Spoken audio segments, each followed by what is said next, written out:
And we are live. Welcome to Profile Pod TV. I'm your host, Andy Anatomical, aka Double A.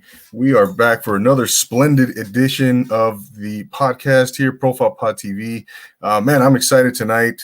Real excited tonight. Lots to talk about. We have a really special guest in the house tonight. And if you've been keeping up with my Instagram, you've been able to see who we're having tonight. If you don't know, then you're in for a treat. Damn it. So stay tuned here in just a few moments. A couple things want to just get out of the way here. Of course, we always we have the shout outs. We always do the shout outs. We always do a couple housekeeping items. Don't forget to subscribe to Profile Pod TV, ladies and gentlemen. I want to just kick off with saying that subscribe, support the cause, support the channel. And I got my own little personal challenge that I have going. I have a 1,000 subscriber challenge, as some of you may know, trying to get to 1,000 subscribers by December 31st. I know that's a pretty lofty undertaking, but hey, well, like I always say, man, you got to challenge yourself. You got to shoot for the stars, man. So that's just the goal I got for this year. By the end of the year. So, we're going to finish the year strong. We're scratching and clawing towards the end of the year here. I think all of us are highly anticipating the arrival of 2021, right?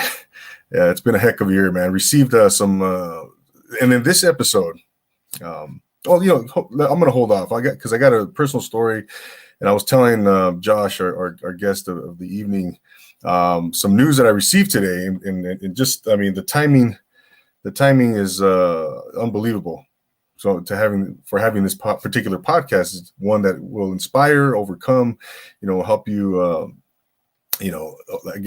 overcome anything that life throws your way. So we'll talk about that in just a few minutes here. So yeah, don't forget to subscribe. Click on that little red button, guys, and I much appreciate it.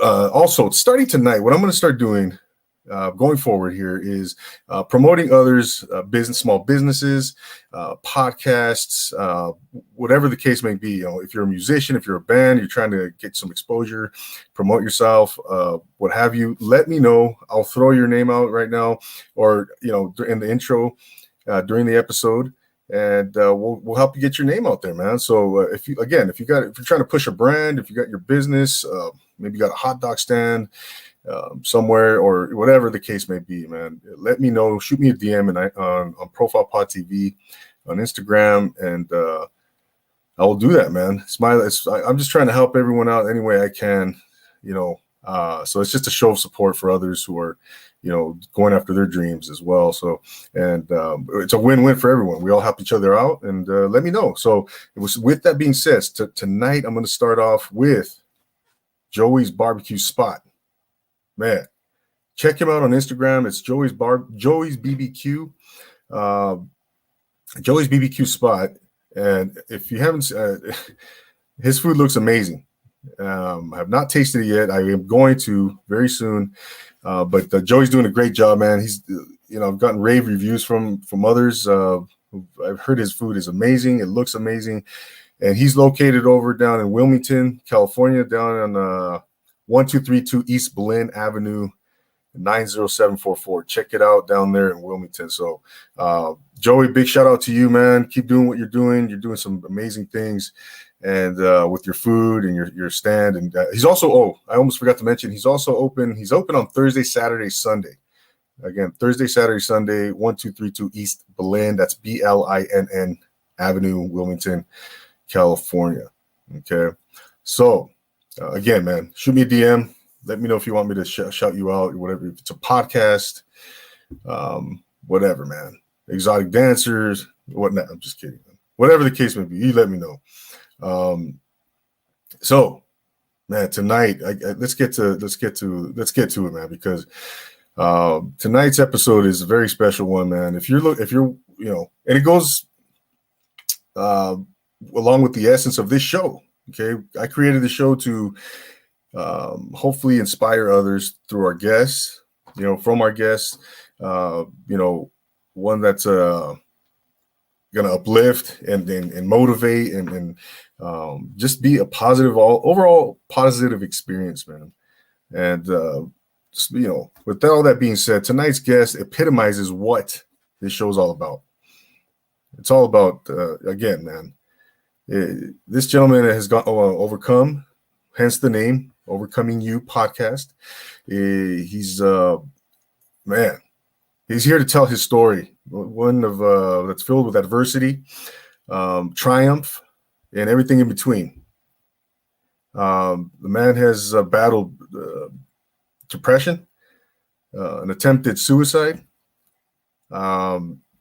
He's out of Newport Beach, California. He has his podcast. He started in August of 2019. So just over a year. He's got a solid social media presence already, man. And I am delighted and honored to have our guest here, Mr. Josh Knutti. Without further ado, how are you, sir? Double A, what's going on, man? Thanks for having me. I appreciate it. Oh, man, you're absolutely. I'm speechless, man. You got me speechless over here. I wish I had that effect on women. You and me both, man. No, yeah. Thank you for being here, man. It's an honor having you. It's a pleasure, and man, we are ready to be, enlightened and taught and inspired. All the things that I see that you do, man, on your podcast. And how's everything down in Newport Beach today? It's going great. Before we get started, like I said, I really do sincerely thank you for having me on, but I love connecting with individuals like yourself. I mean, just your intro, your willingness to help, and you're a Laker fan to boot. So I can already tell we're going to be friends. So it's all good, and had a great day. And now I get to talk to you. So it's getting even better. Oh, man. Oh, thank you. No. Hey, man, that's, of course, it's always nice to talk to a fellow Laker fan. And too bad we don't share the sentiment on baseball, but it's okay. Hey, Lakers, man. All right. My Angels aren't so good, but your Dodgers killed it. So that's good. Yeah, it was about time, It was a long time coming. It's about time. Yeah. Josh, like I was mentioning, man, in the intro, and we kind of were chatting before we came on. There's a story that I wanted to mention real quick, and I was mentioning that in the intro, how this episode coincides with something that I learned today. My son, unfortunately, suffered a setback, a minor setback, and today he's on scholarship at Northern Arizona University and received some bad news. He tore his ACL, unfortunately. And if anybody is familiar with that type of injury, you know that the recovery process is relatively lengthy, probably 6 to 9 months. So they were slated to begin play in February in a six game season, so with the Big Sky Conference. So he's going to have to overcome this, and he's got such a positive attitude that I know he will. Yeah. And it's what a coincidence that occurred. Well, today's, we're having today's episode of overcoming and overcoming challenges and things like that, man. So you started your podcast in August of 2019, man. Yep. How's that process? Go ahead.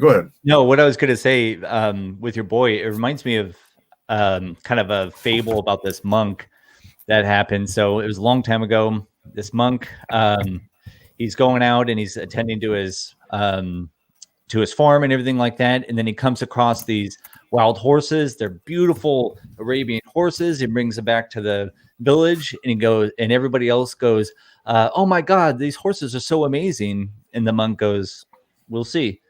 And then next thing you know, a few weeks later, his son is out there riding the horses, falls off the horse, breaks his leg, and brings the son back. And the whole village is like, oh my God, that's so tragic. I can't believe your son broke his leg. Isn't that horrible? And the monk goes, we'll see. And then a few weeks later, the military comes in and says, every single man has to come. We all has to fight. And he goes, well, my son broke his leg, so he can't go. And then all the village ladies rally around him and say, isn't that fantastic? Your son doesn't have to go to war. And he goes, we'll see.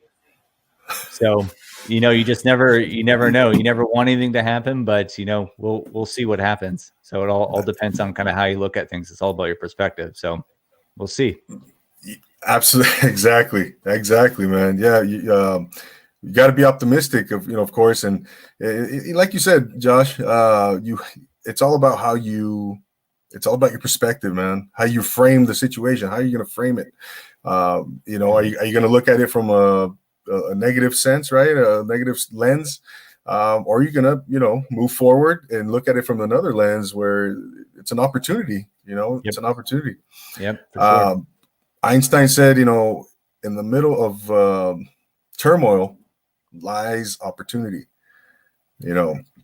So that, yeah, man, yeah. So, Josh, man, you're here to tell your story, man. An amazing story it is, man. Like I mentioned earlier, it's one of you've had your ups and downs, like we all have, and yeah, man, I'm glad that you just came on to share this, and we we'll get into your podcast and everything that inspired you to start your podcast and all that good stuff, man. But I kind of want to just take it back a little bit, Sure. back when you were a little tyke.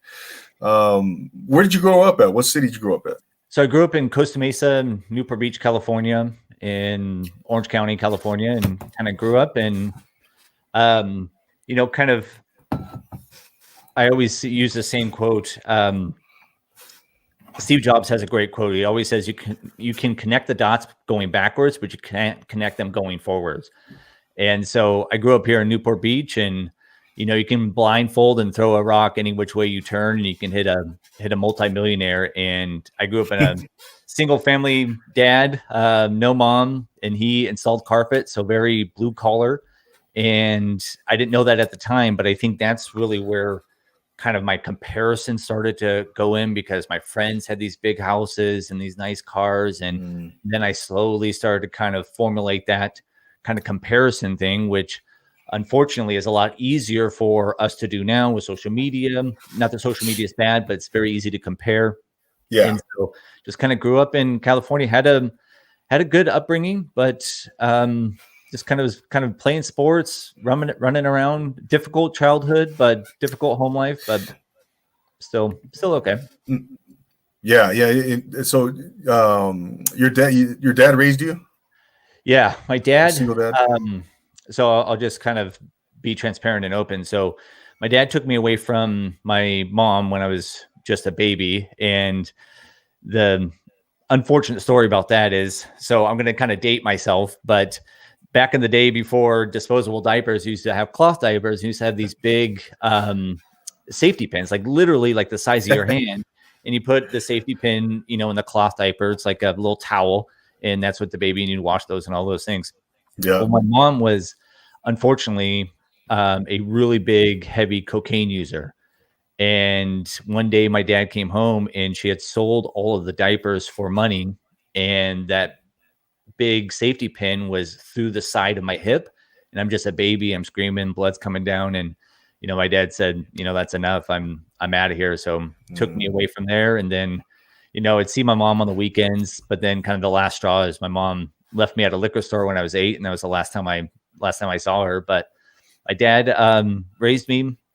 He raised me in a very strict household. He was from a military family. It was his way, and there's no such thing as a highway. So a bit on the aggressive physical side, a bit on the aggressive verbally, but he only did the best that he could.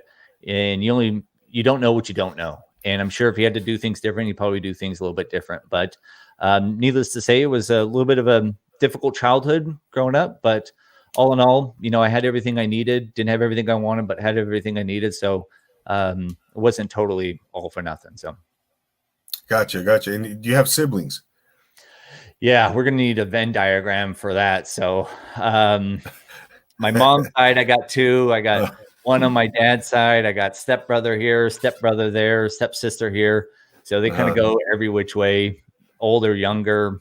They're out, seen some of them, know where some of them are, some of them not. So quite a few siblings, just here, there, and everywhere around. So gotcha. But growing up in the household, was it just yourself as the only child, or were the siblings there too, some of them? Or yeah, so I have an older brother but he's 9 years older. So by the time that I was like 9, he was already out of the house. And then I had a one-step family come in, which I had the remainder of my time there. So I have a stepsister and a stepbrother. And oddly enough, my stepbrother is actually the closest family member to me today. Actually, the only family member to me today. I had a falling out with my dad quite a number of years ago. Uh-huh. So, kind of going back to that monk, when the step family came in, my stepbrother and I, we would fight and beat the shit out of each other over and over and over. But now, he's one of my favorite people on the face of the planet. And he's one of the first 3 people I would call if I was in trouble. And so, turned out to be one of the biggest blessings of my life. I got that guy in my corner. So it was definitely a good positive outcome. Absolutely. And he's 9 years He's older 2 than years you. older than I am. My real brother's 2 years 9 old. years older. My stepbrother's 2 years older. So I think that's probably why we fought a little bit. Yeah. Oh man. Well, Josh, I have 4 younger brothers, man, and so I get it, man. I totally get it. And being the oldest, man, there were those moments where I hated being the oldest, and the moments when I loved it. But, Yep. So were you? You said you played baseball, I think. Basketball. Oh, basketball, Yep. and awesome, man. And how long did you play basketball? All through high school. It wasn't anything special. I have this reference is going to date me. I have my Al Bundy moment, but that's about it. 31 points in one game, 17 points in the fourth. But that's about it. Semi-tall white guy, but very, very little skills. But at least I thought I was really good at the time. So at least I overcompensated with confidence. Yeah.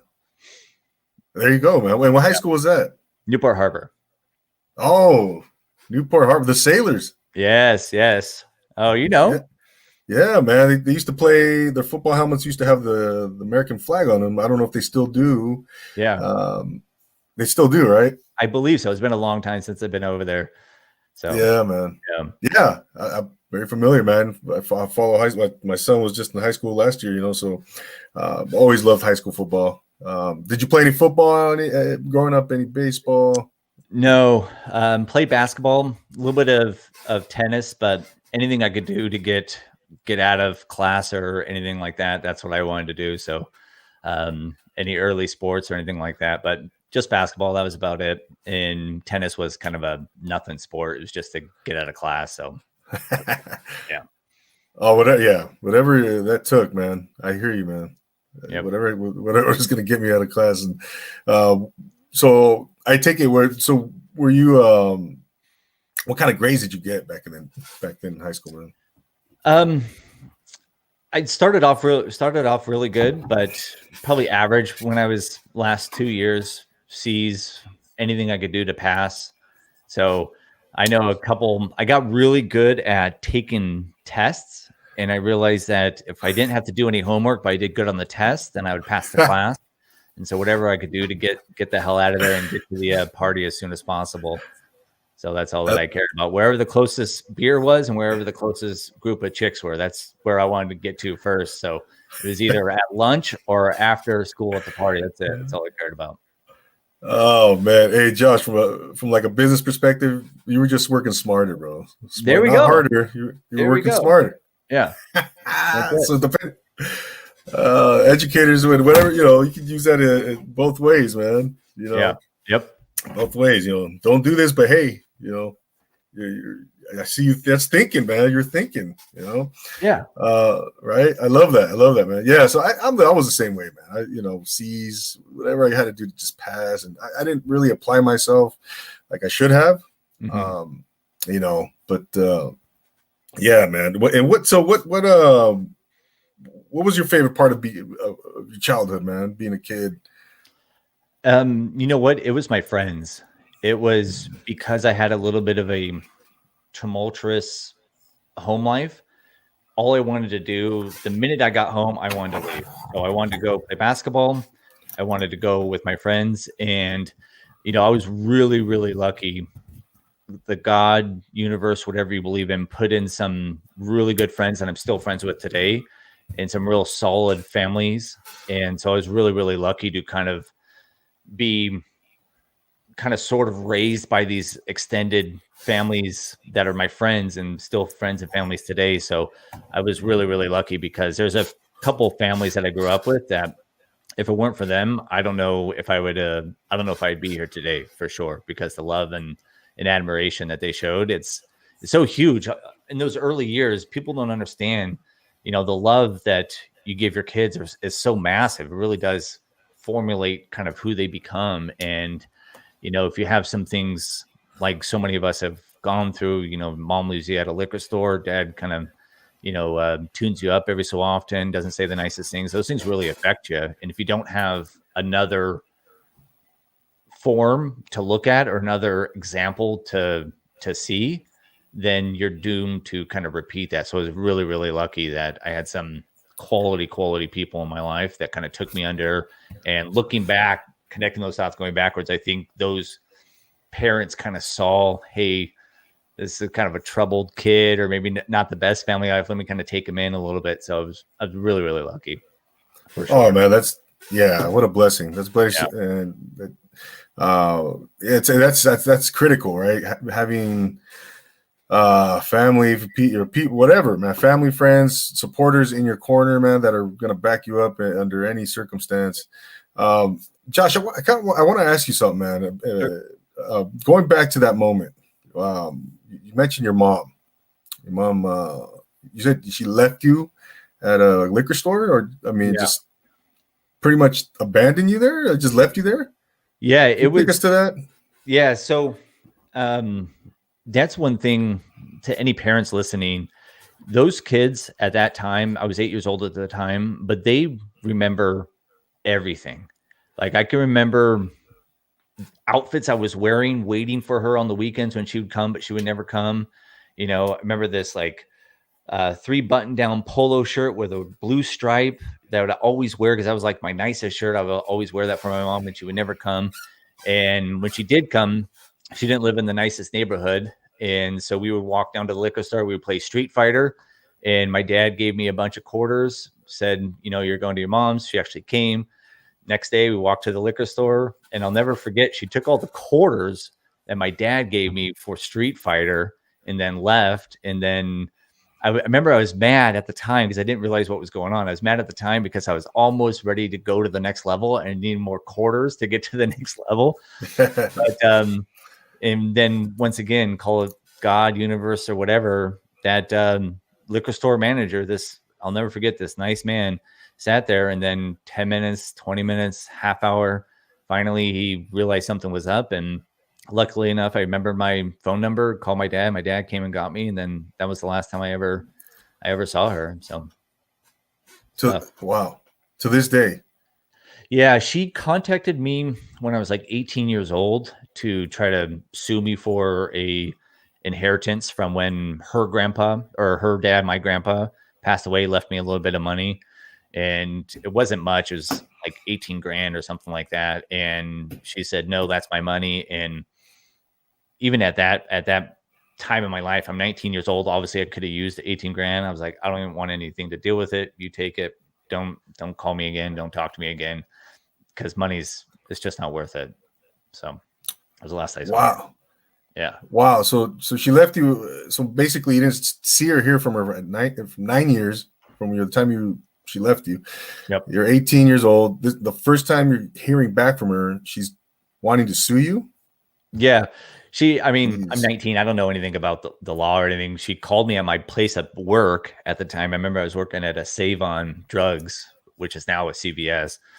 And she called and said, such and such, you know, I'm going to sue you if you try to take that. And then I remember talking to my grandma, who was in contact, said, I don't want anything to deal with it. You deal with it. I don't want any money. Just let her have whatever. I don't want it. I don't want to deal with that stuff. Wow. Yeah. And so Josh, I think you and I maybe you're a little younger than I am, man. So you were 9. What year was that? Or what year did this occur in? Geez. So, well, it would be 30 years ago. I'm 38. So it'd be 30 years ago. Yeah. Jeez, I'm old, man. Wow, dude, I got you by 6 years, man. Oh, geez. But I feel You good. So know, yeah, right. It's just a number, right? You're as old as you feel. there you go. There you go. Right. I feel freaking great. Yeah. Except for my knees in the morning. Uh, But anyways, but man, okay, so you so what you dream when you were a kid, man? What did you want to become? What was did you want to become a firefighter or yeah. police officer? I wanted to be legitimately. I wanted to be Gordon Gekko. I wanted to be Gordon Gekko. I actually wanted to be a institutional stockbroker, which is basically a stockbroker for companies versus individuals. And went to college for a little bit, went to junior college, transferred to Cal State Fullerton, went there for about a year. And then I was making so much money, but I didn't realize this because I didn't realize this at the time. I was making so much money as a 19-year-old, 20-year-old. I was already making like $75,000, which at the time is a lot of money, especially for a 20-year-old. I'm Heck store yeah. manager of a drugstore. So I kind of went, I'm over this, this whole college thing. And so I said, kick rocks. And then that kind of spurred on, well, hey, I'm doing so good in this kind of business I'm already in. Let me just keep going. And so kind of that's what I did. I just kind of raised the ranks through retail and then got into corporate on the corporate side and kind of went through the ranks in corporate and then got all the way up to managing $580 million, 22,000 associates across the United States, Canada, and Puerto Rico. And, not to jump ahead, but that's kind of the process of getting to this podcast is that, I kept wanting the next thing, the next thing, the next thing. And looking back, I just thought it was drive. As soon as I made 50, I wanted to make 75. As soon as I made 75, I want to make 100. As soon as I made 100, 125, 150, keep going. And then finally it got to the point where I'm, like I said, I'm managing $580 million, $500 million, 22,000 associates. And I said, I'm tired of making money for this $8 billion corporation, putting money straight to the EBITDA line every single year. I'm tired of that. Let me step out on my own and let me try to buy a $10 million corporation on my own. So I worked morning, noon, and night, 8 months, 9 months straight, got this deal all put together, $10 million corporation, checked all the boxes. I had all the investors literally ready to sign on the dotted line. And the seller changed a couple of the bullet points in there and basically said that he wasn't going to sell to me. And what I understand now is that he used me to get the price way up. And there was an expiration clause in the contract, which is 3 days after that date. And he ended up selling the business for cash. And then that kind of started my mental downward spiral. And that's one thing that I wanted to express, or I always try to express, is that at that time, I didn't really know that I was going through a mental health degradation. I didn't know that. I just started with one negative thought. And the thing is all the time up until then, you never would think that I was having a bad day because I was always happy, go lucky, positive, life of the party. I'm the first one at the party, the last one to leave. I'll dance on the table. You would never know. But what happens, and this is so crucial, is because somebody listening now is going to say, oh, I don't have depression. I don't have anxiety. I have a down day here and there. Or I have a negative thought here and there, but that's not me. Well, here, that's the same thing that happened to me. It wasn't me. But what happened is I had one negative thought, and that turned into two, and then that turned into an hour, and then that turned into a day. And then all of a sudden, it was morning, noon, and night, day in and day out, week in and week in, week in, week out. Then 1 week turned into 2 months, turned into 3 months, turned into 4 months, and then drinking started, and then recreational drugs, and it just spiraled out of control until I couldn't take it anymore. And I ended up in a flea bag motel with enough cocaine to kill a small village, enough Jack Daniels to fill a bathtub, and a 12-gauge shotgun and 2 shotgun shells ready to take my life. And fortunately, the gun literally malfunctioned. And Andy, I wish I could tell you that, it was the love of my wife or the love of my friends or, just realizing that I didn't want to die, but that wasn't the case because I literally did click the trigger. The gun malfunctioned. What I later found out is that a few months prior, I had changed the battery to my car, put the battery in my trunk. The shotgun shells were there. The battery fell out. Battery acid came out and actually swelled the shotgun shells so they wouldn't go through the barrel. And then from there, called my wife, my stepbrother, my best friend, came and got me. And then the work started to get better and get out of that depression and overcome. And we can go through those steps if you like, but just to kind of fast forward to the podcast is as I was doing my work to get better and improve my mental health and get out of that darkness, I started to look at our society in this country and in this world and realize that every single graph is going in the wrong direction. The World Health Organization says right now, 1 every 40 seconds, somebody commits suicide. And at the end of 2021 and possibly 2022, it's going to be 1 every 20 seconds. The second leading cause of death, ages 10 to 34, is suicide. The number one killer for men under age 35, suicide. Fourth leading cause of death, ages 35 to 54, suicide. Depression, anxiety, and all the pills associated have increased 109% over the last 5 years.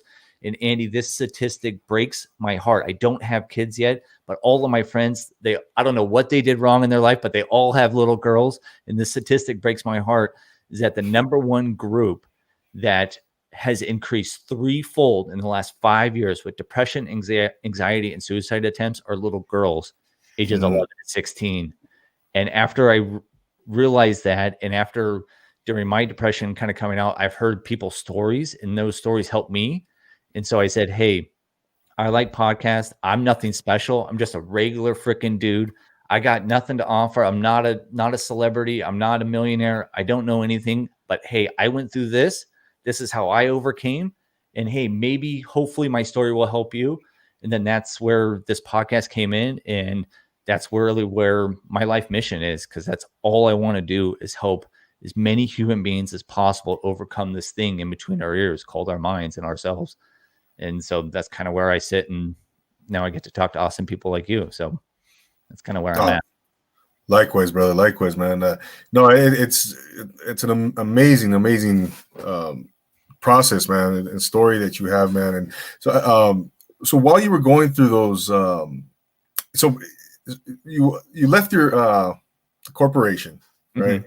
To go, you went out on your own. You try to purchase your a corporation, a business.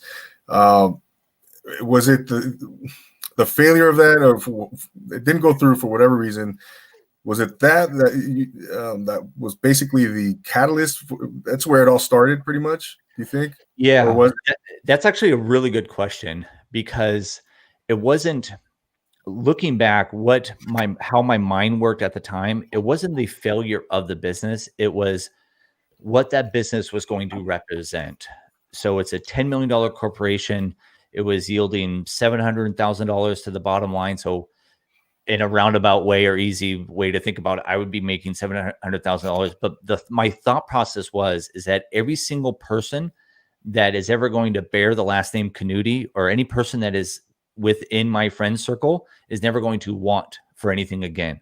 I'm going to have all of my friends' kids come work at my company, and I'm going to show them the power of hard work and show them how leadership and show them how to work in a team and all of these things, and to have, food and food banks and nonprofits and to help. And so when that failed, looking back, I felt like I failed everybody around. And then one of the things that also with that, I started to feel like I was a burden on everybody, which, coming to find out and talking to other people, that's a real big thing that a lot of people that get to that level of despair kind of go through, is that they think they're a burden. And as sure as my shirt is white, you could not tell me that people would not be better off without me. I knew that my wife would be better off. I knew that every single one of my friends, I started having thoughts like, I just got married that year too. So in the same year, in 1 year, I moved states, quit my 6-figure job, got married, and tried to purchase a $10 million corporation. I do not recommend trying to do all those in 1 year. But those thoughts went through my head. It's like, your wife's going to leave you. She didn't marry this loser. You're a failure. You're an idiot. You'll You're starting to get older. You're uglier. Your friends only hang out with you because you pay for stuff. Now they think you're a failure. No one's calling you. No one cares about you. And it slowly just started getting out of control because I didn't know how to correct it. I didn't know what to do. I didn't know how to overcome. I didn't know what was going on. And once again, that brings me back to that's why I'm here. That's why I have this podcast. That's why I'm talking to you, because once again, if I can tell my story, if I can say some tips or things that help me get through, then hopefully somebody listening to this that's quietly eating at them inside can go, oh, that Josh guy, he seems like a moron, but he got through it. So, hey, I know I can too. No, man, what you're doing is amazing, man. It's truly an inspiration, man. And in the comments, I don't know if you can see in the comments, this is an interactive show as well. I forgot to mention that, man. And so, I might be referencing the comments here and there, and maybe post a question for you. Sure. Cristobal Magana said, "Thank you for all you're doing to help everyone," and I echo that for sure, man. For sure, Josh. And so, Josh, when you were going through this, now was it feelings of anger, anger, sadness? What were the emotions? I mean, a combination of emotions, or was it just one? A combination of all of them, but the major one was worthlessness. I really felt like I was worthless. I really felt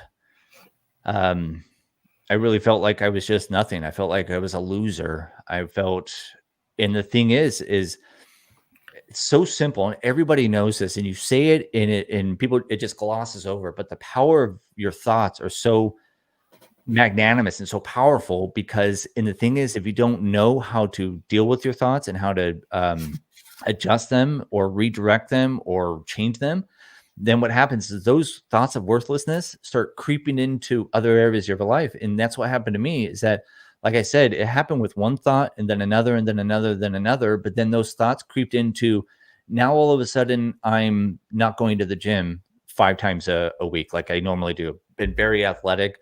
All of a sudden I'm going to the gym 3 times, and then 2 times, and then 1, and then none. And then all of a sudden I'm drinking soda, which I never drink soda. Drinking soda morning, noon, and night, and then eating fast food, and then, just sitting on the couch and not doing anything, and then isolating.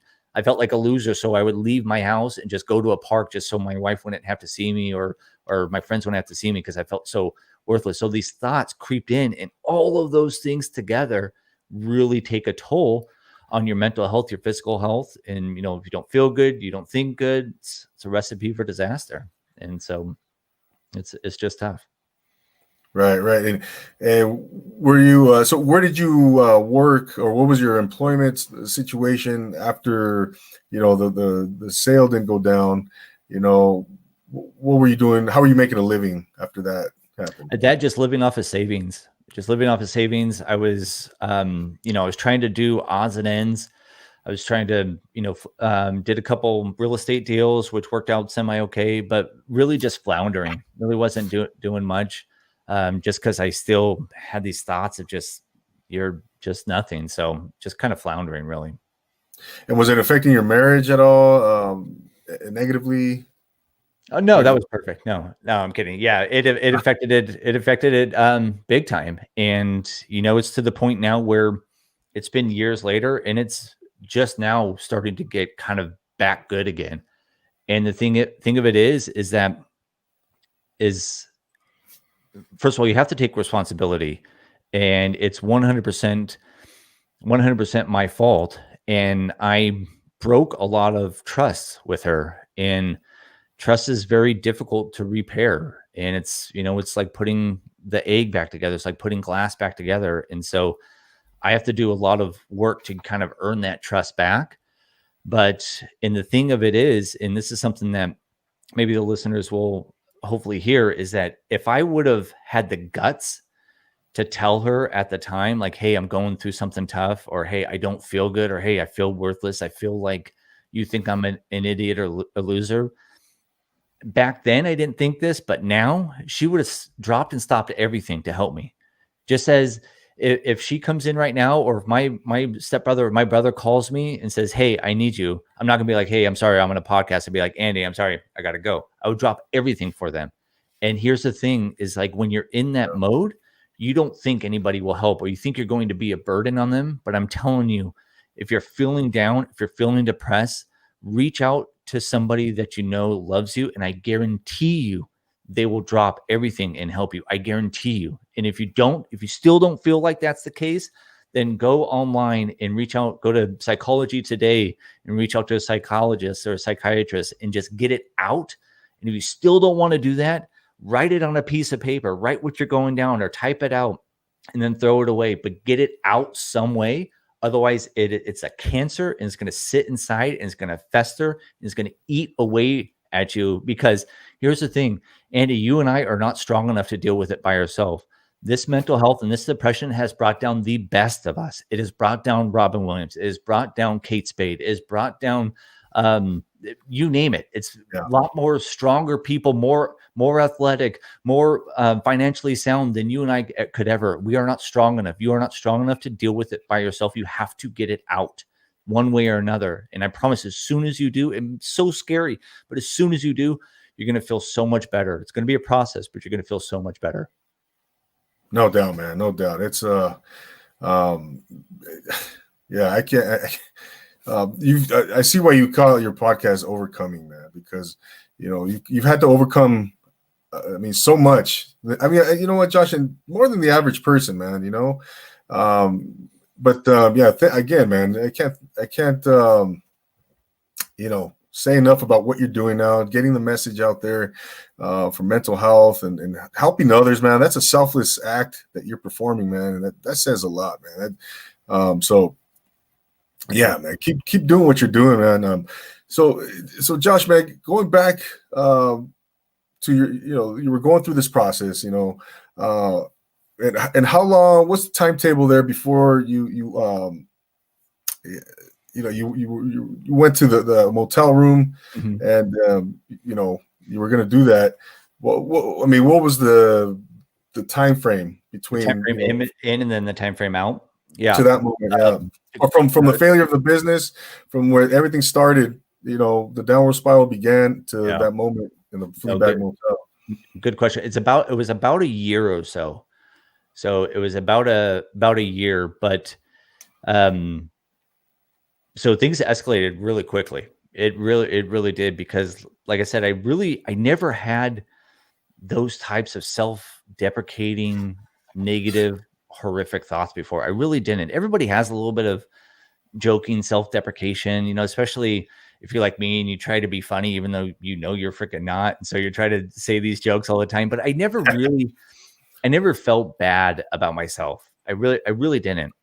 And so once I made that switch to really starting to believe it, it just spiraled out of control. So it can get out of control real fast. And on the opposite side, kind of coming out of it and kind of getting better, that took a little bit over probably a year and a half, and it's still a day-to-day thing. I'm no Superman. I'm no nothing. I'm just like I say, I'm just a regular dude kind of cruising through this life just like everybody else. So I have my bad days, not too long ago. But the difference is I have the tools to get better. I didn't have the tools then. I didn't know what to do. And so now when those thoughts start creeping in, I know how to, recognize them and redirect them and replace them and do some things that make me feel good and kind of go through all those kind of tips and tricks that I've learned. So when I do have those down days, it's real short and I'm able to overcome it much quicker. Wow. Yeah. Because, and again, I deal with that too myself, Josh. Those negative thoughts, man, they like to freaking stick to your mind. They'll stick to you, or they'll expand. And if you allow them, them to, so I have to battle with that, switching the channel, doing what I have to do for me, to change the channel in my mind. Otherwise those things are just, but going back, Josh,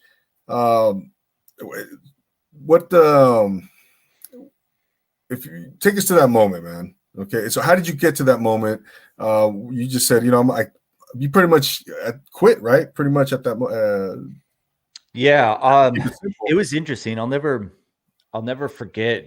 So I had the suicidal ideations, which is a fancy word for suicidal thoughts. I Yeah, had them for a long time. I can't tell you how many months. It wasn't the full year by any stretch of the imagination. I had them for a long time.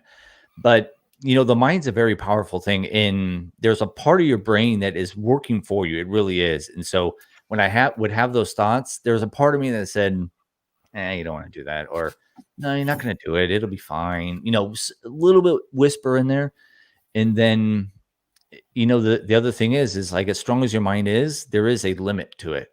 And I'll never forget, I was laying on the couch, not sleeping, not getting good rest, which is a real big no. If you're going through depression, get some good sleep. I was laying on the couch. It's in the middle of the night, and I had a suicidal thought. And I'll never forget. It's almost like my mind said, "You know what? I give up. All right, fine." And I'll never forget. It was like a weight was lifted, which sounds like a good thing, and at the time, it felt like a good thing.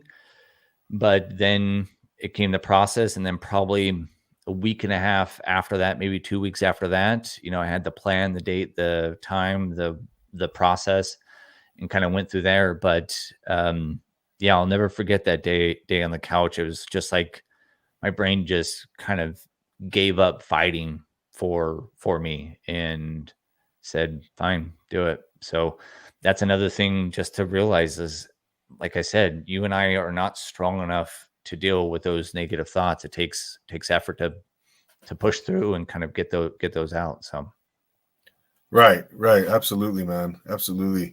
So now you're on the other side of everything, man.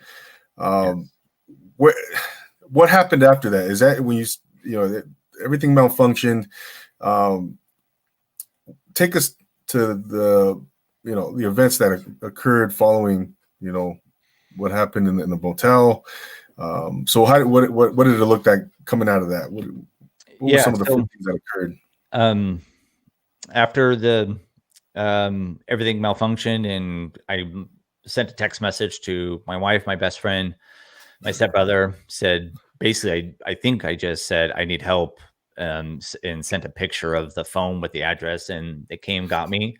And then I was in bed for weeks, months, no shower, straight to the bathroom, to the bed, watching TV nonstop because I wasn't well. I was sick. I was broken. I needed to get better. And once again, kind of connecting those dots going backwards Yeah, after so many times that I didn't know what to do. I knew I needed to feel better about myself. And the only way that I knew to feel better, and now I realize through talking with people on my podcast, MIT psychiatrist, psychologist, this is actually one of the best ways to increase self image, self love, self belief, confidence is following through on something you tell yourself you're going to do. hmm, And so this may sound funny or sound stupid, and it's okay because it sounds stupid to me too. But when I was sitting there laying in bed, and I'm not kidding, man. And I'm serious. I would get up, go to the bathroom. I didn't shower for weeks. I wasn't doing anything. This isn't something funny, but I was like, I got to do something finally and follow through. I feel like I failed everything in my life. I feel like I haven't followed through. What can I do? And so I literally took a quarter and I moved it from my nightstand to my dresser. And I told myself I was going to do that for 30 days, from my nightstand to my dresser, from my nightstand to my dresser.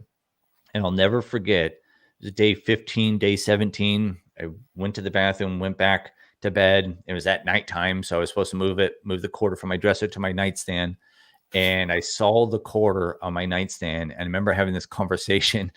I said, "Oh, you forgot the quarter." And I went, "Josh, it's so dumb. You're such an idiot. Nobody knows you're doing this. I didn't tell anybody. I didn't throw it on Instagram. I'm not telling my friend. I'm not telling my wife. I'm like, this is so stupid. This quarter is so dumb. You're such an idiot. Doesn't freaking matter. What does it freaking matter?" And then I was like, fine. I'll do it. And keep in mind, I don't live in a mansion, and I'm 6'2", and so I don't have like a huge bedroom or anything. It's one big step for me to get there, and then put it back. So finally, screw it. Got hmm. up, grab the quarter, put it there, day 19, day 20, day 21, day 30. And as I put the quarter down there on the 30th day, which I told myself I was going to do for 30 days. So I followed through on what I told myself I was going to do. When I put it down there, I wish I could tell you I felt like Superman. I wish I could tell you I felt awesome. But there was a little part of me that felt proud. And once again, connecting those dots going backwards, that little stupid thing that I told myself to do led me to take a shower every day. And then that led me to get out of the bed. And then I went to the couch. And then from the couch, I drank water. And then lo and behold, I went to the gym once. And then I went to the gym twice. And then I went to the gym 3 times. And then it all snowballed, but it all started with me doing something and following through on what I told myself I was going to do, holding myself accountable for that. And if you do that, and once again, talking to these MIT professors, and I've had people from meditation teachers and psychiatrists and psychologists, they all say the same thing. If you follow through on what you tell yourself you're going to do, and it doesn't have to be huge. It doesn't have to be, I'm going to the gym 7 days a week. It can be something as simple as, as long as you do it with intention and say, for my mental health, for making myself proud, I am going to click this pen 5 times a day for 30 days straight. If you do that, literally you are rewiring your brain and retraining your brain. And you're proving to it that, hey, I do follow through on what I tell myself. I do love myself. I do value what I bring to this life. And slowly and surely you build and build and build and build. And that mind gets stronger and stronger and stronger. And it's like these mental curls. Then all of a sudden your brain figuratively looks like the Rock's bicep, and you're mentally tough and you can really get through the day and really deal with any sort of negative BS that comes along your way. But it starts with these little tiny, consistent, daily, consistent things over and over. Wow, man. That's powerful. Powerful. Yeah, your brain's like, it's almost like a muscle, man. You know, Sure. like 100%. You know? Wow, man. So you literally, don't get me wrong. There was a lot more things in there. There was therapy. There was other modes of recovery that I went through too. That wasn't the only thing, but looking back, that's really where it kind of started. And it's really the jumping off point, or the first step that I took to kind of getting better. So. And Josh, so that's what I was going to ask you is, so you you had sought professional help at that point, you know. Yep. You were seeing a therapist. You were seeing, and initially, was that effective for you in the recovery process? Was it helping you at all, or not at all? Or yes, it was. You know what? It was a combination of everything, and kind of that's what I talk to when people DM me on the side and ask me for help. It was a combination of everything. It was a combination of, through my therapist, once I found a therapist that worked with me, or that I like. So that's a real big tip to anybody listening, is that I had to go through a couple that I did not like. And so picking a therapist is just like picking a friend and picking a mate. If you don't vibe with that person, it is okay to say, you know what, I'm sorry, this isn't going to work out. And so luckily enough, I was so down in the depths that I didn't have the feeling of, I didn't care whether I made that person mad or not. I was just like, I don't like you. I'm leaving. Until I found the right person, and through that person. So through therapy, then they've taught me kind of how to do meditation. And then I started to drink a lot more water, started to eat healthier, started to exercise, started to have progress, tangible progress in my life, started to sleep better. And then all of these things combined really have started to create a real strong mental health and mental habit. And I got to be honest, it's really this last year of being real consistent that I'm being serious. I just now really feel like I'm on a precipice, like on a tipping point to really getting to that next step, because I feel really mentally strong. But it's all because of these little tiny consistent daily things that I do over and over and over. And do I miss days? 100%. I am not perfect. I miss days all the time. But overall, those spokes in the wheel, I do pretty consistently. And overall, it's working really, really well. So some days when I go to the gym, I don't do leg days. I just do chest and buys like every other dude. But hey, overall, I'll get legs in there. And so overall, the body's healthy. That's great, man. Now, that activity that you were doing with the taking the quarterback from one side of the room to the other, was that something that the therapist recommended, or is that something that you were doing on your own? That was something I was doing on my own. The thought process was the only thing that I knew is that a habit started in 21 days. We heard this whole time growing up. That's the only thing I knew. And I always felt like I didn't follow through on things. I always felt like I started something, stop, started something, stop. And I just wanted to finally prove to myself that I wasn't a piece of SH. I wasn't a piece of crap. I wasn't this thing. I wanted to finally prove to myself I could do something. And even though that seems so small and so minute and so mundane or so innocuous, it just, that's the only thing I could think of. And I didn't want it to be anything big because I didn't have the mental faculties to do that. And so I started that quarter first, and then that led to me getting out of bed, drinking water. And then that led me to asking my wife, say, hey, I think I need to see somebody. And then just like I said, she dropped everything, just like an awesome human being that she is. And she found me person. I came back and she said, do you like it? I said, no. She said, you're out. Went to the next one, went to the next one. And so it all kind of started with those little tiny things. It just really adds up. Yeah, it's amazing how I'm just like realizing right now those little things, man. I'm going to start doing that in my own, my life, where little accomplishments, making my bed every day, my bed every day, and it's how powerful that how powerfully they resonate. Those things resonate in your mind. Oh my gosh, it's like do it with intention and do it with intention. So if you're going to make your bed, that's an amazing thing, but do it with intention. Say to yourself, okay, Andy, I'm going to make this bed every single day for the next 30 days. And then envision what that's going to be like. But if you do it with intention for kind of pleasing yourself or for making yourself happy, there's more to it. So when you're making the bed, you're kind of feeling a little bit happy, like 29 more days, 28 more days, 27 more days, because making the bed isn't going to make you happy. But if you put the intention into it, it will. It gives it meaning. It gives it substance. There's a reward after that. And I promise you do for 30 days with that intention, as innocuous as making the bed or moving that damn quarter, you are going to feel something positive come out of it. So I can't express that enough. So those little progressions are so huge. Oh, wow. Yeah, of course. And you get that sense of accomplishment. If that's the first thing you're going to do in the morning, kick your day off in the positive in a positive frequency. I'm huge on that, Josh, where I'm beginning my day. It's got to start in a positive frequency, whether that's meditation, whether that's going for a walk, whether it's hugging and kissing your wife, hugging and kissing your kids, something that's positive, man, that's going to kickstart your day, energize you, spark you, and really charge you up, whatever that thing may be, whatever it is for you. Unbelievable, Josh. So now, fast going back to where we left off.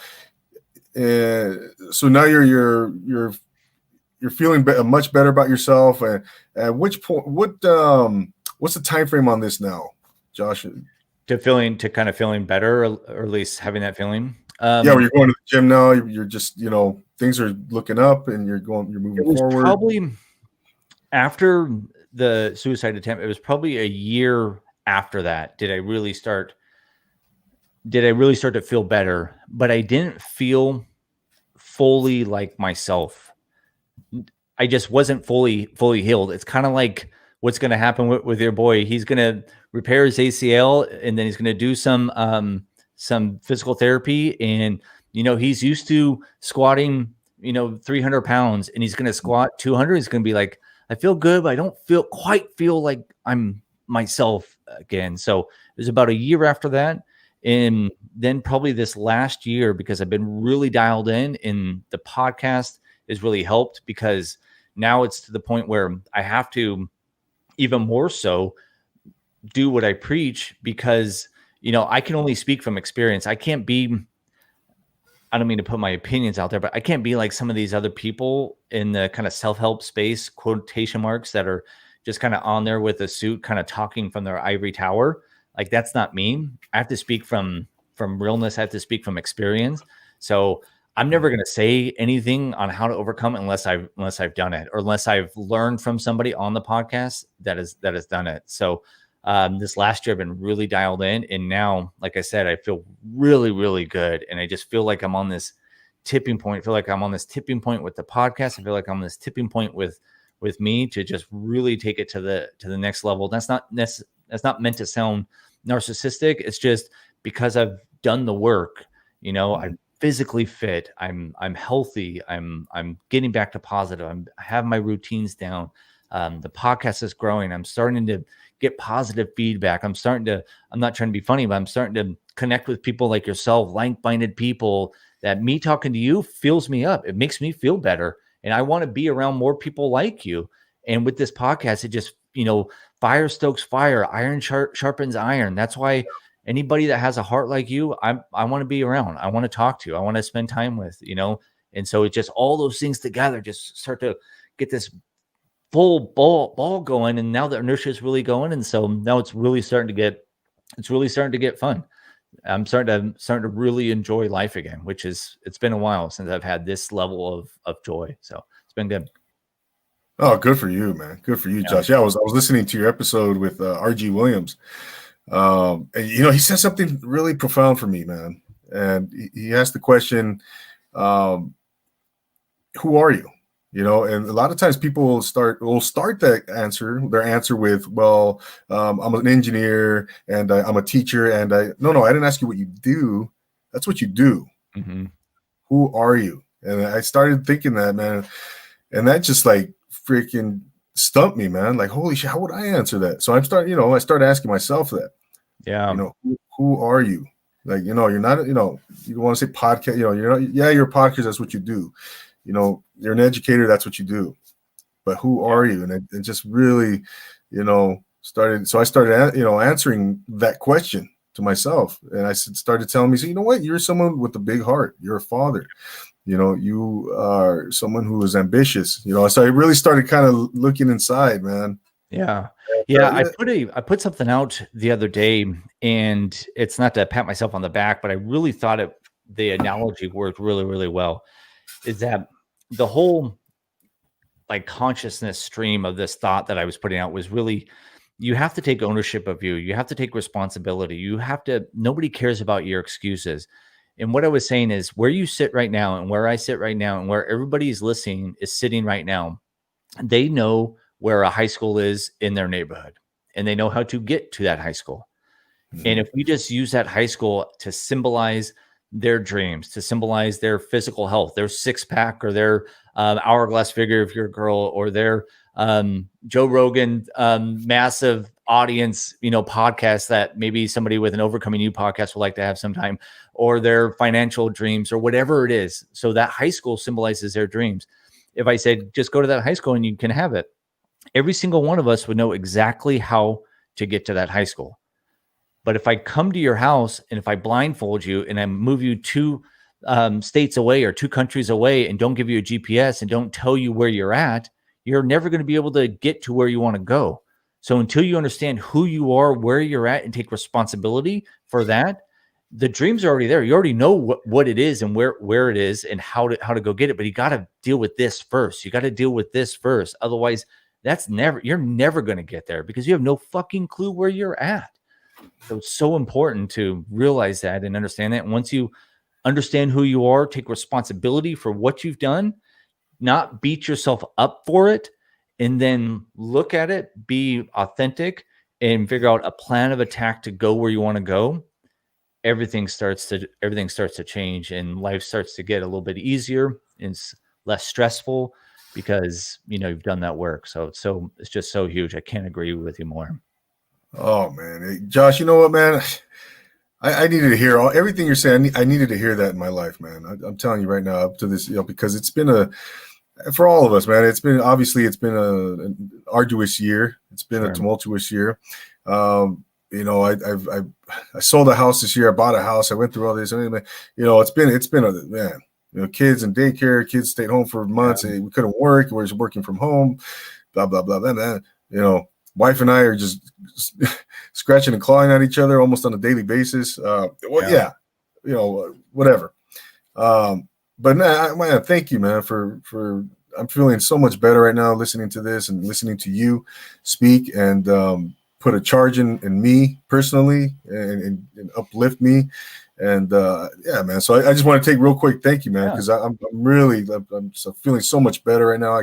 Tomorrow I'm going to conquer the world. I can't freaking wait. Good. We need more of you. We need more of you. We need you to continue keep doing what you're doing because you're feeling that now. And on the other podcasts you've done, there's people listening that never reached out that you made them feel like that. And so keep doing what you're doing because you're helping people that you don't even know. And so that's the cool part about it. It's not to pat ourselves on the back, but that's the cool thing with social media, with the world we live in. And the more that you and I can work on ourselves first, then we have more to give to everybody else. And as long as we are, like we were talking about, being accountable to ourselves, not judging ourselves, working on ourselves, we can give more. And then those people can have more. And then those people can have more. And then all of a sudden this ripple effect of just awesome, strong, mentally happy, fulfilled people with where they're at, not always striving for the next thing, not always striving for the next thing. Have goals, have dreams, have aspirations,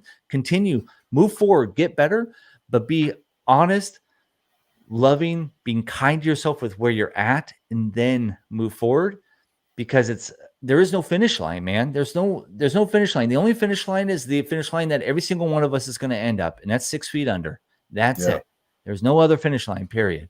So might as well figure out how to be fulfilled, figure out how to be happy now, figure out how to deal with whatever stress you deal with at home. Come home, grab your wife's ass like you were 22 years old again, kiss her like you love her, bring to the table, because the thing that I also say is my wife doesn't care about what happens to me throughout the day. Yes, she loves me. Yes, she would take a bullet for me, but she wants me to be the man. She wants me to be the man that she married. She wants me to be someone that can uplift her, not come home and just unload my stress on her. Yeah. Not that she's not there to listen, but you get the gist. So yes, sir. Yeah, absolutely, man. I can't 100%, man.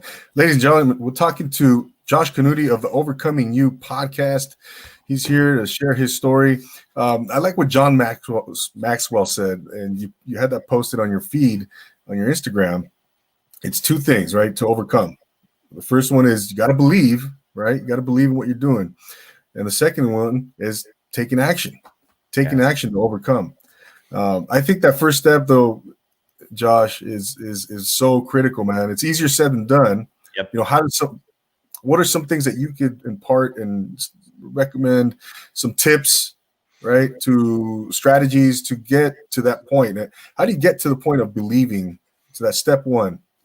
So usually it's not getting to the point of believing, it's getting to the point of not disbelieving. And going back to, there's a thing in CBT, cognitive behavioral therapy. It's called recognize, redirect, and replace. Because here's the thing, 9 times out of 10, those negative thoughts that we have, me saying, so I'll be transparent and I'll give you an example for me. So Joe Rogan is my guiding light. He's kind of my podcast crush. Obviously, I would like to have a audience as big as his, but when I say, "Oh, I'm never going to be like him," or "I'm never going to be that big," well, let's stop. Let's recognize this thought. Let's redirect it and let's replace it. So let's just take this example. Josh, you are never going to be as big as Joe Rogan. Okay, recognize that thought. Is that true? Possibly. But let's look at the facts. How long has he been doing it? He's been doing it 11 years. How long have I been doing it? 1 year. Yeah. Now, I don't know about you, but I'm pretty sure if 11-year-old and a 1-year-old are in a race running or walking, I'm going to bet on 11-year-old every single time. So right. It's not intelligent of me to think that I'm going to be as big as him with this little amount of time. So that's redirecting that thought. And then let's replace it. Okay, what's the replace part? What do I have to do to continue or to get to that point or to get to that goal? Well, I have to keep putting out content. I have to keep getting better. I have to keep coming on podcasts like yours, associating with people like you. I have to keep expanding, learning social media because I'm not that good at it, but I'm starting to get better at it. and I have to keep doing all those things. And then you just put those into a list and then just start checking them off one by one, getting better a little bit each day. And then hopefully in 11 years or in 10 years, maybe I'm going to be close. But here's the thing, even if I'm half as good as that, I'm still going to be pretty damn good because, he's huge. So it's not so much about believing, it's about recognizing, redirecting, and replacing those disbeliefs, because more oftentimes than not, those disbeliefs of thought are not correct. I'll give you another example. I gave a talk to a group of kids, and I have a real big heart for kids, and I just think they're just the most pure thing. And so when any of them are going through a depression or down days, that just really, really hurts my heart. And so I was giving this talk, and this 8-year-old girl came up, or 8th grade year old girl. And she goes, Josh, you don't understand. I'm not pretty. All of my clothes I look fat in all of my clothes. All of my clothes don't fit. Every single thing that I have is disgusting. I said, okay, let's stop. Let's recognize. And I said, I don't know about you, but I have some t-shirts that my biceps look a little bit bigger in, and I look a little bit tougher, look a little bit good. I have a really nice suit that I kind of look good. So do you have anything whatsoever that you look good in? Any dress or any hat or any pair of shoes? She goes, well, I have this one black dress. I was like, okay, so let's look at what we went through. You just went through everything to, oh, you do have one. So most oftentimes than not, those all or nothing, those black and white thoughts, it's actually called dichotomous thinking, is not true. And so when you have a negative thought, just recognize it. Is that thought really true? Most likely not. And then replace it with an action or a plan to get through, and you really will kind of be able to overcome a lot quicker. So it's not so much about believing, it's more about redirecting, replacing those negative disbeliefs, in my opinion. Definitely. And what you just mentioned about the thought, negative thought enters your mind. You said you ask yourself, is it true? Right. Yes. And then is that what you do now as part of one of your strategies to overcoming those negative thoughts on a daily basis? Yep. Do you have another example that you could share with us? Yeah.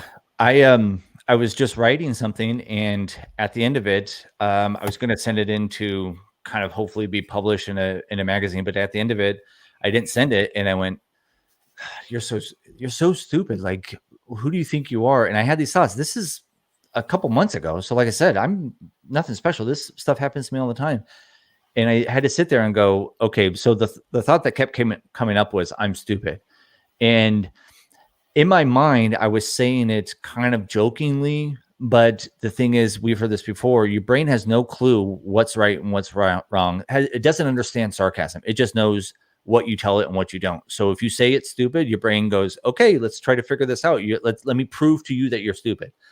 So what I did is I had to recognize that thought. And so luckily, that's another thing that meditation does for me. It allows me to recognize my thoughts throughout the day. So I had that thought of I'm stupid. I was able to recognize it quickly and then go, okay, that isn't the case. I'm not Elon Musk smart. I'm not Bill Gates smart, but I'm not stupid. I do know what 2 + 2 is. I do know how to drive a car. I'm not stupid. Stupid is literally by definition is like the lowest of the low, like 1, 2, 3 brain cells. I'm not stupid. So that isn't the case. So let's replace that. What am I really thinking? What I'm really thinking is I'm not very good at this writing. Oh, okay.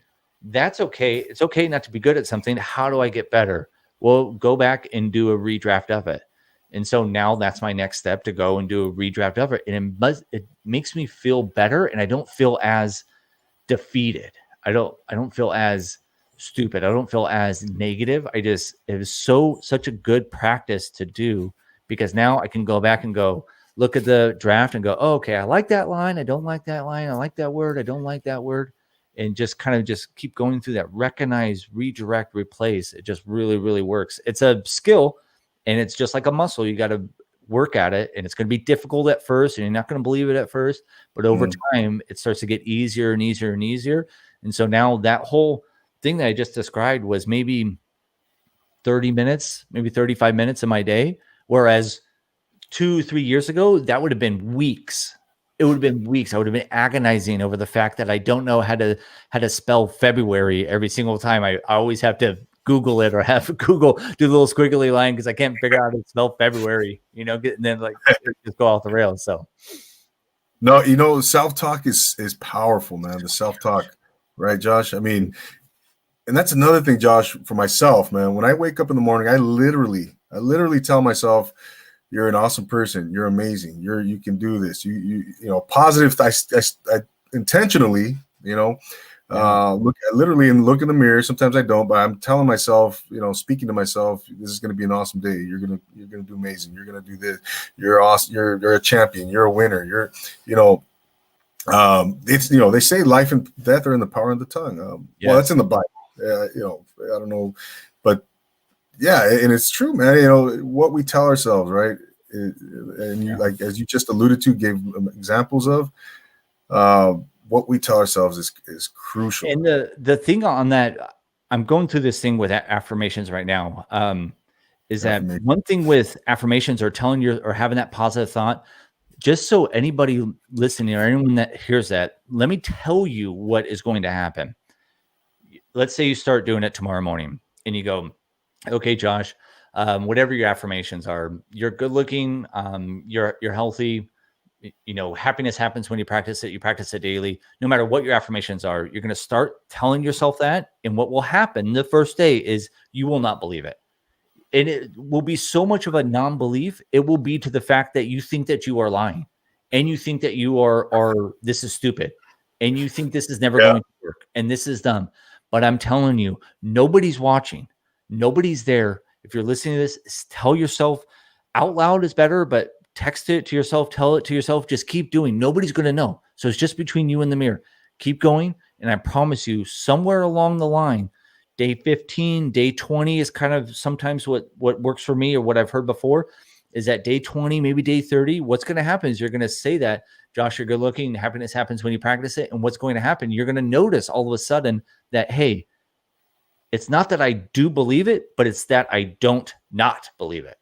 And so that's the next step. And then as you keep going, then it's all of a sudden like, yeah, you are good looking. Jeez, Louise, Brad Pitt, eat your freaking heart out. I am happy. Happiness does happen every day. I do practice it.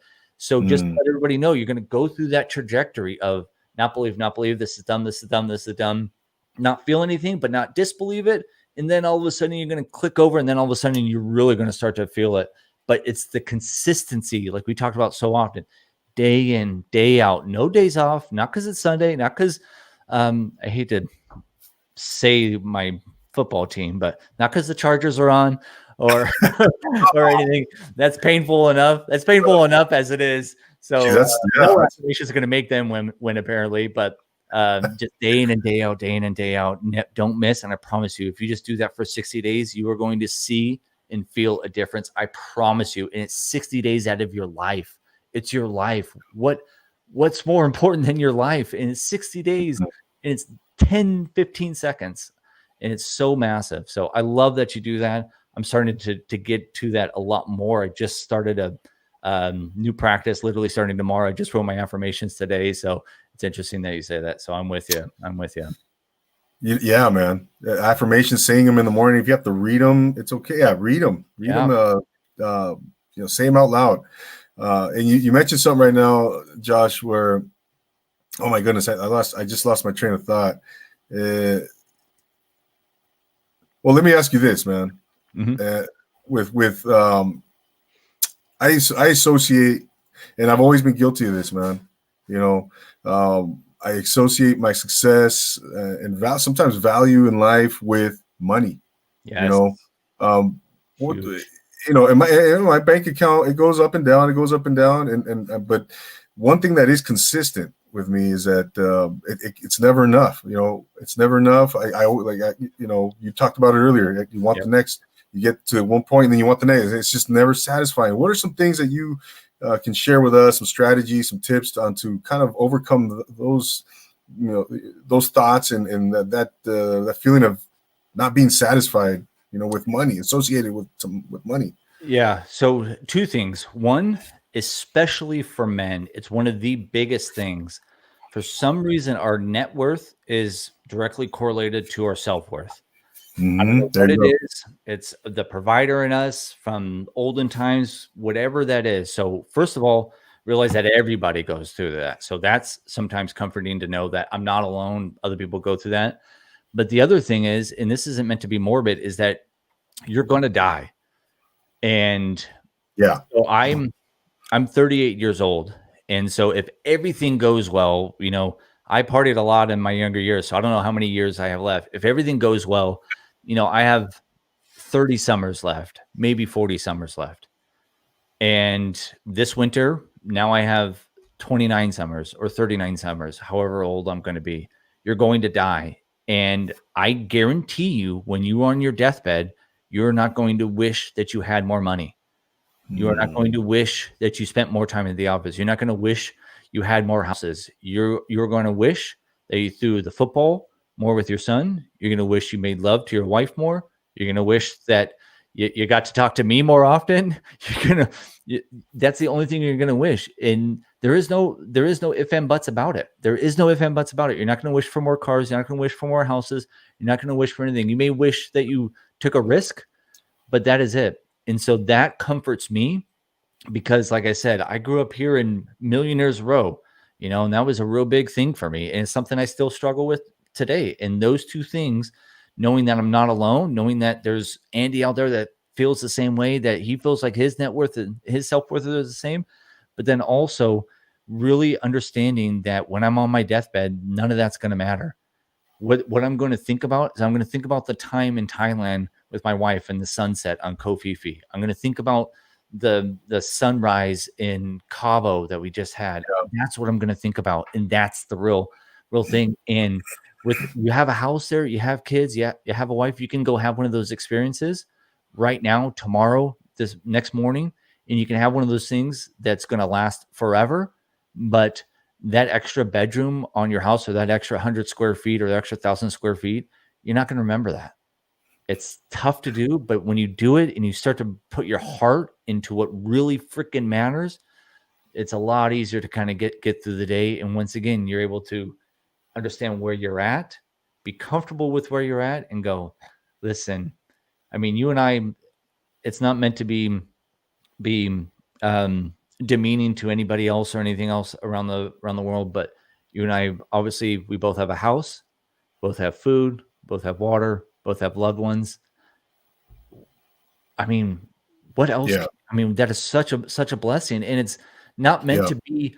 I'm not saying don't work harder and don't try to achieve. I'm never saying that. I'm just saying we have so much, and Yes. we have so much to be grateful for. And so when you just start putting the heart into what really matters, all that crap just seems to fall by the wayside, or at least it does for me. Yeah, man. That's something I struggle with, and thank you for sharing that.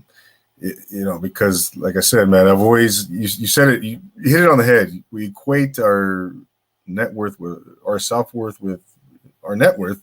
And that's, and as men, Sure. that's, we deal with that because we're, society, we've learned that through our culture, through society. We're the breadwinner. We have to be successful. We're the men. We're the head of the household, and we want to take care of our families. We're ambitious, and that's something that we want to be successful and all that good stuff. But I like the way you just put that, man. That's something I'm gonna work on. I definitely got to work on that, man. Yeah. And also just being tactical, also going back to those things. Because imagine if for the next 90 days, you woke up, you said your affirmations, you drank more water, you had physical exercise, you ate healthy, and you did one thing that you told yourself you're going to do, to make the bed, to click the pen. Imagine if you did that for the next 90 days. At the end of that, your self-belief, your self-worth, your self-image, no amount of money is going to make that better.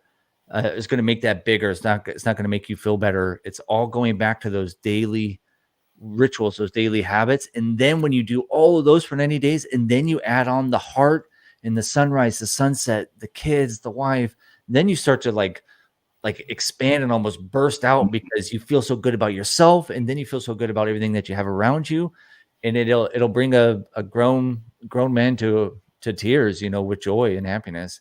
But it's a process, and It it's is. easier said than done for sure.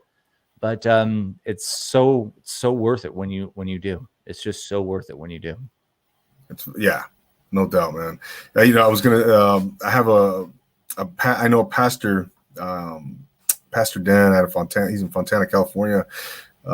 He used to say, he'd go in and see, men on their deathbeds and pray and be there with them and at a request by the families and stuff. And one thing that was consistent is they would always say, I wish, I could go back and spend more time with family and friends, man. Mm-hmm. He said that was just like every single one said that, like almost, you know what I mean? Yeah. It wasn't, I wish I had, like you just said, you hit it on the head, man. It wasn't, no, I wish I had that Corvette, or bigger house. It was always, I wish I could spend more time with the family and friends, my children. So yeah, that's super profound, man. That's a powerful thing. I gotta keep that myself in perspective on a daily basis, on a daily basis. Yeah, for sure. So Josh, man, someone listening right now, might be going through something, depression, anxiety, suicidal thoughts. And you alluded to it earlier. Where do they start, man? What should they do tomorrow? If they want to, what would be your greatest piece of advice to them, man? If they want to get help but don't know how, what can you share with them, man? It's probably two things, but they coincide. Kind of the same thing, kind of the thread or the theme that I'm kind of seeing with our conversation is the first thing I would say is start with themselves. And what I mean by that is, so they're going through the depression, anxiety, they feel worthless, they have suicidal ideations, or just having a bad day, having a bad run of luck. Recognize and understand this is that you have made it through every single bad day you have ever had, ever. 100% of the bad days that you've had in your life, you've overcome. So since you've overcome every single one of them, you can do it one more time. That I guarantee you, you're so much stronger and tougher than you give yourself credit for, because look at all the stuff you've been through. Look at all the SH and all the muck and the mile you've already gone through. So that'd be number one. Realize that you're so much stronger than you are. You've been through 100% of your bad days. And then the second one is reach out to a loved one. I guarantee you, your loved one will drop everything that they're doing and help you. And once again, if you really don't believe that, go online, reach out to a psychiatrist. You say, okay, Josh, I don't have any money. I'm telling you, call them up, say, hey, Andy, psychologist, I'm feeling down. I'm feeling depressed. I don't have any money. What can you do for me? I guarantee you they will either help you or get you to somebody that will help you pro bono. And if that still is not within your realm of mental faculties, then write it down, write what you're going through, write how you're feeling, type it out. Whatever you do, get it out of your body, out of your mind, some way, somehow, either through telling somebody, confiding in somebody, writing it down.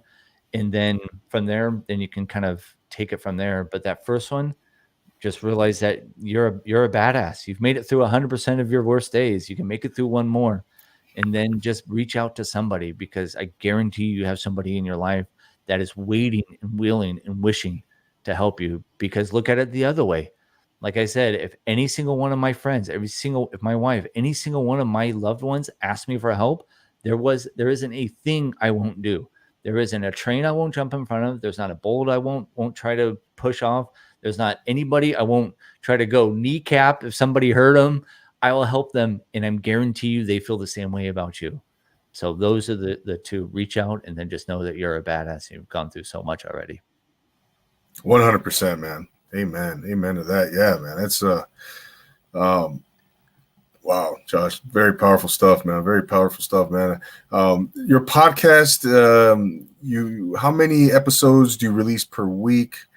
I release minimum 1 a week every Monday at 3:30 a.m. Pacific time, 6:30 Eastern, and then sometimes I do some bonus episodes here and there, but usually just one a week, every day or every week on Monday at 3:30 Pacific time. What 3:30 Pacific? 3:30 a.m. Yeah, Pacific time. So by the time you wake up, it should already be in there.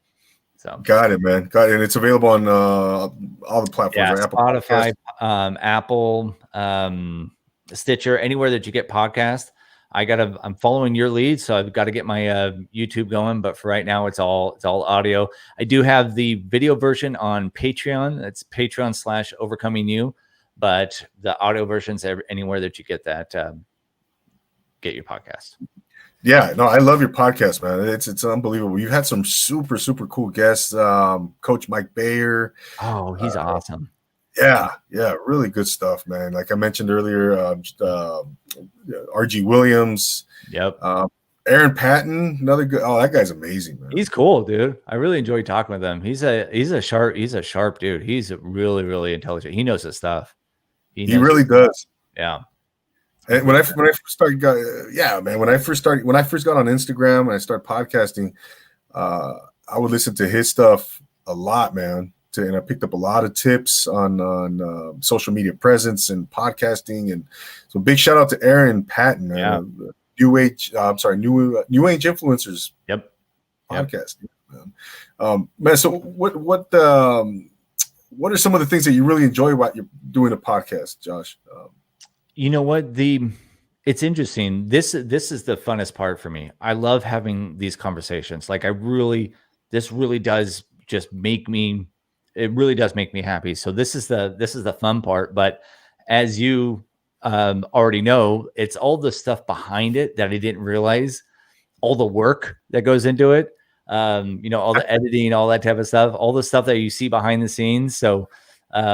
Everybody listening to Andy realize that this isn't just what he does. There's so much more stuff in and around and in promotion and editing and all those things. So, but this is the fun part about the podcast. And I think that's really the benefit, and that's the benefit for me. And then now that the podcast is starting to grow, I'm starting to get the emotional benefit. So I'm starting to get some DMs of, thank you, or just like one of your guests said in the comments, thank you. Those things mean the world to me, because that is my life's mission. That's the only thing I want to do the rest of my life. I want to spend every minute, hour, dollar, penny that I can afford to do and want to do, spending the rest of my life helping as many people overcome and push through and realize that they're not worthless, realize that they are enough, and realize that they can overcome anything and everything. But it starts with that person in the mirror first and foremost. And then if you can deal with that person in the mirror, if you can be kind to that person, if you can love that person, everything else in life's a breeze, man. Everything else in life's a breeze. Oh yeah, man. No doubt. Like they always say, you can lead a horse to water, but you can't make him drink, right? It starts with that. You got to make the choice. When does a drug addict decide, or when does a drug addict get help, right? When he decides to, right. So what are some of your future goals here for your podcast, Josh? For the podcast, it really is just to continue its growth. I'm just now starting to get to the point where financially it's covering itself, because I do have a production studio that is a little bit more expensive than I had anticipated. So sometimes I use that studio, not in there today, just in my second studio in the house here. So it's starting to get advertisers. So it's starting to be self-sustainable. So that's good. But I really just want to continue to grow it and have it expand. And then I really just want to utilize that as a platform. And I would really like to get into kind of talking to the youth and kind of talking to high schools, colleges, and kind of really help them. Because I think if they don't utilize some of the tools that we talked about today, I fear what's going to happen, because I am not one of these people that thinks social media is bad. Everyone saw The Social Dilemma on Netflix. I love social media. I'm glad that it exists. I want more of it. I can't wait for the next thing. But it is a tool. Just like you can take a hammer and you can build a house, or you can take a hammer and hit yourself in the eye. It's all how you use it. And I don't think, since it's so new, people aren't telling people how to use it, but then they're not giving them the tools, the meditation, the recognize, redirect, replace when those thoughts come in, how not to compare, all these things that we talk about. And so that's ultimately what I would like to do, is be able to kind of get out there and then kind of grassroots once whatever this pandemic thing opens and they allow people in the schools again or whatever. So ultimately that's kind of where I see everything going. That's great, man. That's great. Yeah, I've been podcasting now almost 2 years, and but I started Profile Pod TV. I kind of restarted, like pressed the reset button, kind in a sort of way, because I was doing a podcast, a traditional audio podcast, 90s Galore, which is it's called 90s Galore, and then right at the onset of the pandemic, probably around or April-ish, I started this from scratch. So, I had some momentum going with the previous thing, and then I kind of been just focusing my efforts on this. But yeah, man, what's point being is that, yeah, it's really impressive how far you've come in such a short period of time, man. I appreciate it. Yeah. Yeah, it's no mystery why, man. You're an awesome dude, man. And Josh, man, I want to thank you for taking the time, for reaching out, coming on here, man. You're always welcome back here. Anytime, if you need a guest on your podcast, let me know, man. I'd love to come on at anytime, whatever you need, man. Yeah, let me know. Okay. Absolutely, man. Any shout outs you want to give out before we wrap things up? Where can we also find you?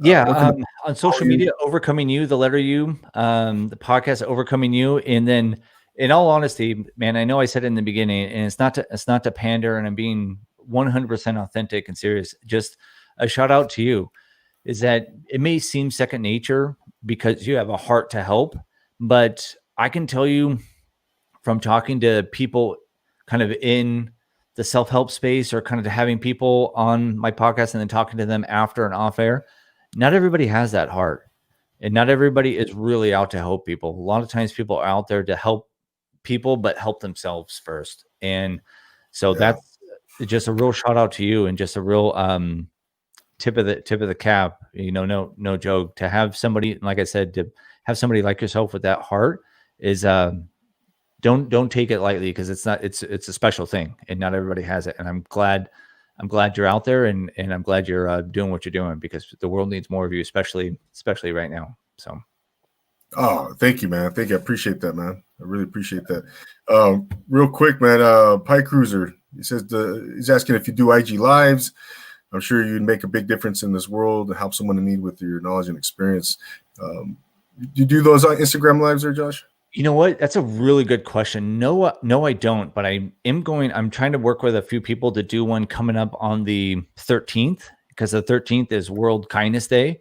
So I was hoping to go on IG live and kind of have some past guests on and stuff like that. So maybe we can have you pop in there, but I got to get that together, because I just saw that, but I need to do that more for sure. That's a great question. My wife's, she has a marketing company, and she does a lot of social media. And so, unfortunately, she's just so busy with her work, so she can't really help me with my stuff. But she tells me all the time, "You got to go live. You got to go live." And I go, "Yeah." But she's right, and so is that listener. So I need to do that more. I need to take her advice and the listener's advice there. So. Absolutely, yeah, man. I might get you on live with me, man. So stay tuned. Yep. Yeah, cool, man. Shout out to, I'm sorry, is it Jeanette? Yes. God, Jeanette Knutti, shout out to the wife. And I saw that you guys, I haven't listened to your episode with her on, but you guys both together. How was that experience, real quick, man? Because I've been trying to get my wife on with me, man, just to do an audio version. And was that a pretty cool experience for both of you guys? For you? Yeah, it worked out really well, because it was right at the beginning of the pandemic, and right when the PPP loan was coming out for small businesses. And so she has a small business. So she went through that, and I just thought, hey, what a great time. You just went through this process. Let's bring her on. So it was really kind of easy and seamless to kind of get her on, because she just went through it. So she was able to just kind of talk about it, and then I was able to just kind of ask her questions. So it was a lot easier. So it was nice that she already had that knowledge versus, having her to have to come up with something about her life or something personal. So it really wasn't personal. It was just more informational for the listeners and hopefully to help small businesses out there during that difficult time. So it worked out well. We'll see if we can't get her on a little bit more. I would like to bring her on and kind of get her thoughts on how she overcame that time that we just discussed here, what her thoughts were during that time and what she's worked on, because she's done a lot of work out there, because I'm sure you can imagine that the that type of event in someone's life can take a strain on a marriage. So it didn't only hurt me, it hurt her. So ultimately I like to get her on, but I gotta toughen up, because I think a lot of tears and tissues will be coming through that podcast. So we'll schedule that soon though. Yeah, man. I bet, man. I bet. Yeah.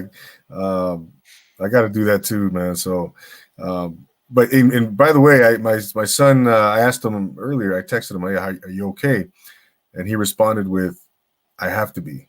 So, I'm glad he's, I'm going to call him here. Hopefully he's still awake. Yeah. Big shout out to Renee. You're going to be fine. You're going to be fine, buddy. Yep. It's just a minor setback, major comeback.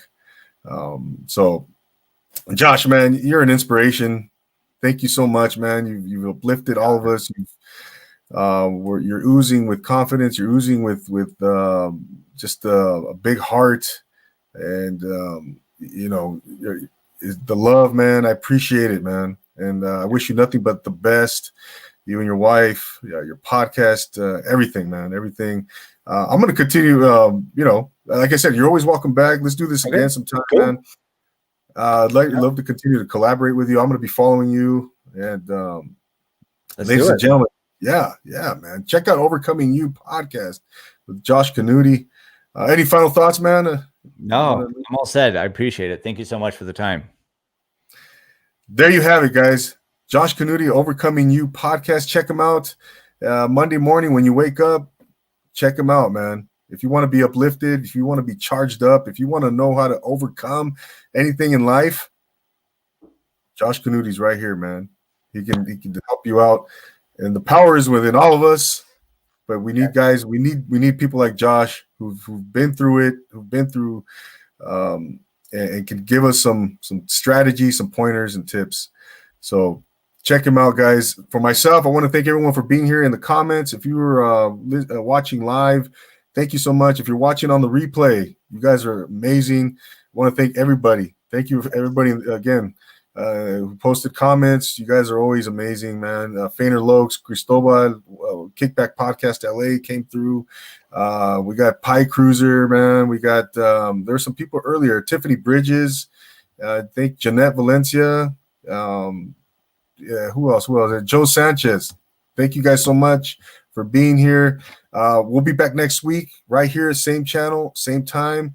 Got another episode next week, man. Another special one. You guys are gonna love next week, just as much as you love this one. So, for Josh Knutti, Overcoming You podcast, I'm Double A. Thank you once again, and we'll see you next week. And always remember to take it easy. Nice.